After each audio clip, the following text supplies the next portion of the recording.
Yo, what is up guys? Welcome back to the channel. In this video, we're gonna go ahead and clean up the 370Z. She's super filthy right now. I haven't cleaned her in a few months, especially the inside. It hasn't been cleaned, I would say over like 4 months. The car usually just sits here, so I usually don't have like time to do it. But today we're gonna focus on that, especially because there's a show coming up. And if I do attend it, I do wanna go ahead and make this as clean as possible for the show. I'm gonna go ahead and give you guys like a close-up of how it looks. It did rain recently. Actually, it was like over 2 weeks ago and I still haven't even cleaned it. And then here we have the wheels. They're really filthy. I'm gonna try to comb these out. And then the inside, I'll open it right now. Right here you can see, filthy. Look at all that over there. Gonna vacuum this thing out. Seats, also dirty. Bunch of dust everywhere. I'm sure you guys can see all that dust right there. Look at that. Oh, hell no. And then here the carbon. I'm going to try to polish the car out. But for the most part, we're just going to be cleaning everything, making it look as clean as possible. So let's go ahead and get started. I have a few supplies right here. Wires. I have more shampoo. Scratch. This is my... No, this is not it, sorry. This is my favorite tire shine. This thing is freaking amazing. And then I have interior detailer. And this thing's amazing too for cleaning wheels. If you have a like 3-piece or chrome wheels, this works really good. I've used other cleaning supplies and they don't work as good. And I think I have a few other things as well. Over here. Oh, there it is. I see it now. This right here, carpet cleaner that we're going to be using. Bug remove spray, I don't think we need that one. Tire shine, and then more interior detailer. Alright, so let's go ahead and get started. I'm going to start cleaning the car. I'll try to get as much close-ups as possible, but it's going to be really hard since it's a small car. But let's see how it all turns out and how clean it looks once it's all done. Yep. Bad. Let's go ahead and get started.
here's the car all cleaned up.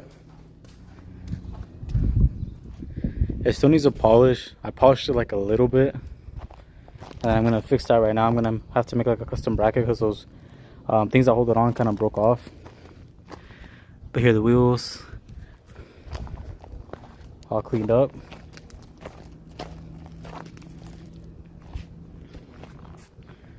Carbon's looking really nice.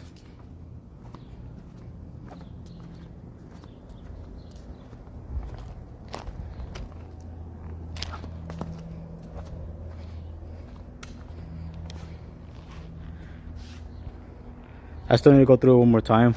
We're also going to throw on the wing and the bumper, so I'm going to save that for the next video.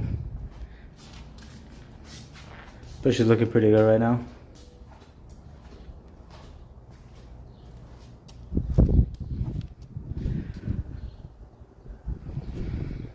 Let me show you the inside.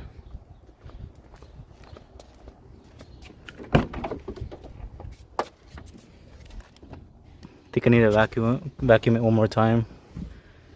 I have a bunch of dog hairs everywhere. I got most of it off, but I still need to go through it one more time. Looks really clean. And the mats are over here drying, but they look a lot cleaner. This one's all messed up. I just need to buy some new mats because these look pretty bad. Well, this one looks pretty decent. This one looks bad. They're all messed up right there at the bottom. But yeah, that's how she looks. Alright guys, so we're going to go ahead and end the video right there. Hope you guys enjoyed it. If you guys are interested in knowing what I used to remove some of the scratches, I use this right here.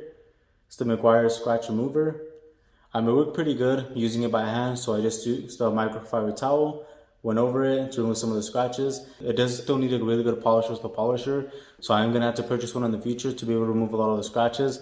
Since I have the car, I have never done like a professional polish on it, so I really want to learn how to do that and then make a video on it. It does take a really long time to be able to polish out a car, especially if you don't have a machine. So I do plan on picking one up, and I'll show you guys the process and restoring the paint, because it still has like a few scratches, so it could look a lot better, but it doesn't look bad just by using this right here. Once I polish it out, I'll wash it again, clean it up, and I went ahead and use this right here, the wax and dry. I've used this for many years, and it works so good when washing a car, especially on black paint. I'm not sure about other finishes. You're supposed to apply when it's wet, so it works really good. And it cleans up the car, makes it really shiny. So I highly recommend this as well. This works really good. And then for your tires, I use this one right here. This thing works really good. It makes it look like shiny. I'll drop down a picture of how it looks like when you put it on the car. I didn't actually put it in this one because I wanted to wait until I got to my show in order to put it on there. But this thing makes it look really shiny and good, so I highly recommend this as well. That's pretty much it. All my other products were like Adams and McGuire, so all those products work really good. I'm not the best when it comes to cleaning my car. I hate it. I always take forever. I take sometimes weeks or months to be able to clean my car. But I do want to start learning a little bit more about cleaning up the paint, because that's not the best thing I'm at. I'm better at like working on cars, getting my hands dirty, but when it comes to cleaning, I'm not the best. But I hope you guys enjoyed it. Thank you guys so much for watching. Make sure to like, subscribe, hit that bell notification, and I'll catch you guys in the next one. Peace.